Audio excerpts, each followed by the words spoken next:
అర్థమవుతలేదు. అవి ప్రజా అభిప్రాయ సేకరణ లేదంటే పోలీస్ అభిప్రాయ సేకరణ మాకు అర్థమవట్లేదు.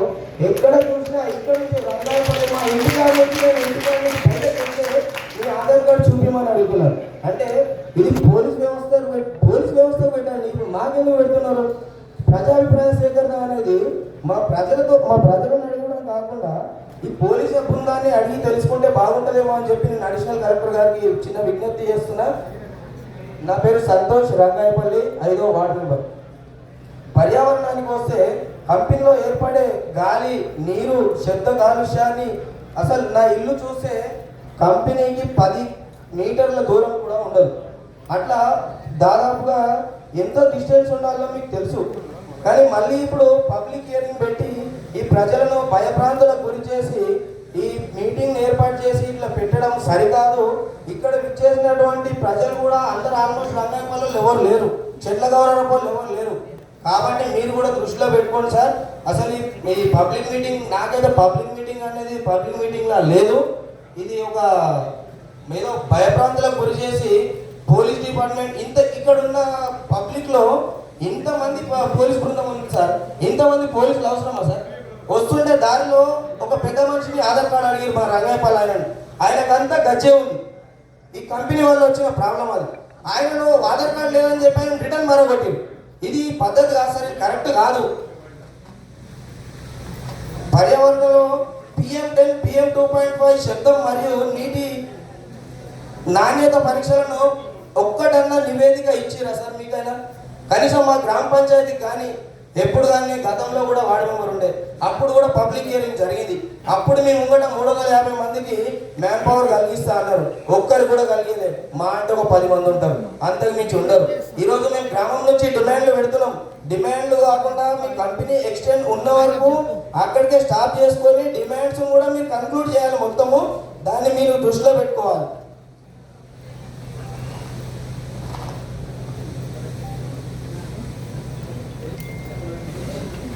కంపెనీకి వచ్చే దారి నుంచి అసలు దండుపల్లి నుంచి వస్తున్నామంటే మాది మినీ హైవే, ఇది గజ్వేల్కి. ఆ మినీ హైవే నుండి మొత్తం వీళ్ళ స్క్రాప్ బండ్లు వస్తాయి. దగ్గర ఒక్కొక్క బండికి 10 పొక్కలు ఉంటాయి. ఒక్క బండి కూడా చక్కగా ఉండదు. అది మొన్న రీసెంట్గా తీసుకొచ్చి పెట్టినారు మ్యాగ్నెట్. ఎన్నో సంవత్సరాల నుంచి అడిగితే మీరు విలేజ్ వాళ్ళు తెచ్చుకోరు అని చెప్తే ఆ బెంగళూరు పోయి మావాడు ఒకటి కొటేషన్ వేయించిండు. ఆ కొటేషన్ వేయించిన తర్వాత వాళ్ళు తీసుకొచ్చి పెట్టుకున్నారు. అంటే ఇది కంపెనీ వాళ్ళ వ్యవస్థ. కంపెనీకి చేసింది ఏం చేసిరు? ఒక సీసీ కెమెరాలు ఇచ్చిరు, ఒక మా రంగాయపల్లికి ఆరో ప్లాంట్ పెట్టిరు. అవి ఇంకొక మొన్న రీసెంట్గా ఒక 2-3 మంత్స్ బ్యాక్ స్ట్రీట్ లైట్స్ ఇచ్చారు. అంత మించి చేసింది ఏం లేదు. కంపెనీ ఏర్పడింది ఎప్పుడు? 2006. ఇప్పుడు 2026 అంటే 20 సంవత్సరాలు అవుతుంది. ఒక కనీసం ఒక ₹1 కోటి వర్క్ కూడా చేయలేదు. అసలు కంపెనీ మాకు ఎందుకు? మాకు అవసరమా? నా ఇల్లుకు కంపెనీకి ఒక 50 మీటర్ల దూరం కూడా ఉండదు. రాత్రి అయితే గడగడ గిడగిడ దనదన గిడగిడ ఇవే సప్పుడు. పొల్యూషన్కి అయితే చెప్పలేని పరిస్థితి మేడం. పొల్యూషన్కి అయితే చెప్పలేని పరిస్థితి.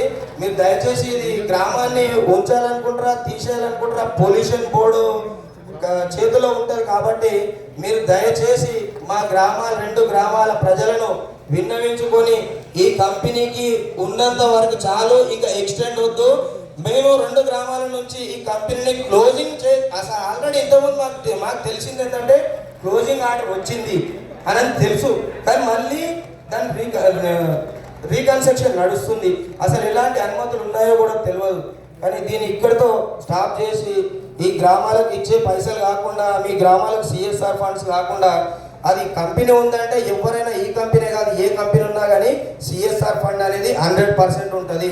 ఈ CSR ఫండ్ అనేది మీకు ఇయర్లీ ఎంతైతే మీ టర్నోవర్ నడుస్తుందో దాంట్లో 0.2% విలేజ్కి డెవలప్మెంట్ కోసం మీరు చేయాలి. ఇదే ఏ కంపెనీ అయినా ఇంకొకటి ఉంటుంది CRR అనే ఫండ్ ఒక్కరికి కూడా తెలియదు. దీనిలో స్టడీ చేసిన కొంతమంది ప్రజలకు తెలిసేమో తప్ప వేరే వాళ్ళకి ఎవరికి తెలియదు. దాంట్లో ఎన్నో కోట్ల మీరు 52 గ్రామాల నుంచి 50 లక్షలు వర్క్ చేసినా కానీ ఇంకా 3